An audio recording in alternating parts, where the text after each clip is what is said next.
Во исчекување на пресудата на Основниот суд во Битола за случајот на претседателот на згаснатиот бугарски клуб Ванчо Михајлов, денеска со соопштение се јави бугарското МНР, каде велат дека во овој случај гледаат борба за рамноправност на бугарите во Македонија. Во дописот наведуваат: Бугарија очекува фер судска одлука и отфрлање на неоснованите обвинувања против Љупчо Георгиевски, претседател на клубот. Сепак оваа правда за жал нема да ги избрише последните години на огромен стрес и нарушен личен живот на македонскиот бугарин. Суштината на институционалниот притисок што се врши не е само конечниот резултат, туку и неповратните последици од целиот процес на негово спроведување. Како и досега, Министерството за надворешни работи ќе продолжи да инсистира, вклучувајќи и ангажирање на своите партнери од ЕУ, за да се запре овој притисок врз бугарската заедница во Северна Македонија.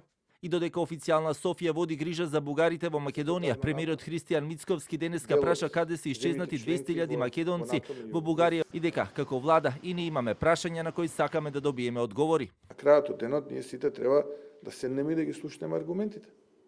Можеби од таа страна ќе слушнеме некои аргументи кои што до сега не сме ги знаеле. Каде исчезна, да речеме, 200.000 македонци во западна Бугарија од 56 до 65. Во средата на 21 мај во Основниот суд во Битола заврши двогодишниот судски процес против битолчанецот Љупчо Георгиевски, претседател на згаснатиот клуб во Битола.